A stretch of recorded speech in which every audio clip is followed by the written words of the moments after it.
नमस्कार, मी पंजाब डक हवामान अभ्यासक मुक्काम पोस्ट गुगली धामणगाव तालुका शिलो जिल्हा परभणी। आज आहे 15 जून 2024। आजपासूनचा परत शेतकऱ्यासाठी अंदाज देत आहे।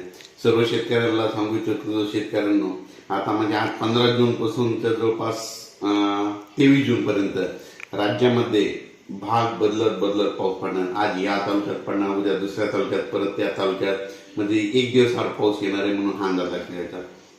आणि परत एक सांगू इच्छितो, राज्यात सांगायचं झालं तर हा पाऊस मध्ये जवळपास पूर्व विदर्भ, पश्चिमी विदर्भ, दक्षिण महाराष्ट्र, उत्तर महाराष्ट्र, कोकण पट्टी, खानदेश, मराठवाडा सगळीकडेच काय होणार आहे, भाग बदलत पडणार आहे म्हणून हा अंदाज लक्षात द्यायचा। एकंदरीत परिस्थिती बघितली तर राज्यामध्ये काय झालं, पाऊस सुरू आहे, पण सर्वदूरचा पाऊस नाही। पण सर्व शेतकऱ्याला सांगू इच्छितो, हा पाऊस सर्वदूर पडणारा नाही, भाग बदलत पडणार आहे। आज या तालुक्यावर पडेल, आज या गावावर पडेल, तर उद्या दुसऱ्या गावावर पडेल म्हणून हे अंदाज लक्षात द्यायचा।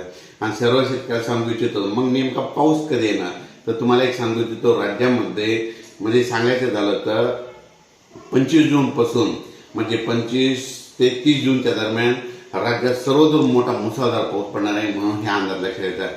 पण त्याआधी तुम्हाला एक सांगू इच्छितो, राज्यामध्ये 15 जून पासून ते जवळपास 23-24 जून पर्यंत भाग बदलतच पाऊस पडणार आहे म्हणून हे अंदाज लक्षात द्यायचा। सांगायचं झालं तर म्हणजे नंदुरबार जिल्ह्यात देखील पाऊस मध्ये भाग बदलत पडणार आहे, जळगाव जिल्ह्यात भाग बदलत पडणार आहे, नाशिक जिल्ह्यात भाग बदलत पडणार आहे, बुलढाणा जिल्ह्यात भाग बदलत पडणार आहे, अकोल्याकडे तसंच पडणार आहे, अमरावतीकडे तसंच पडणार आहे, वाशिमकडे पडणार आहे, हिंगोलीकडे, नांदेडकडे, त्याच्यानंतर यवतमाळकडे देखील भाग बदलत पडणार आहे।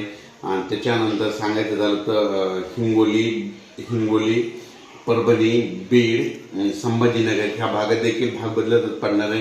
त्याच्यानंतर सातारा, सांगली, सोलापूर, पंढरपूर या भागात देखील भाग बदलत पडणार आहे, नगरकडे देखील भाग पडणार आहे। म्हणजे सांगायचं झालं तर पुणे नगरपर्यंत सगळीकडेच भाग बदलत पाऊस पडणार आहे। पण असा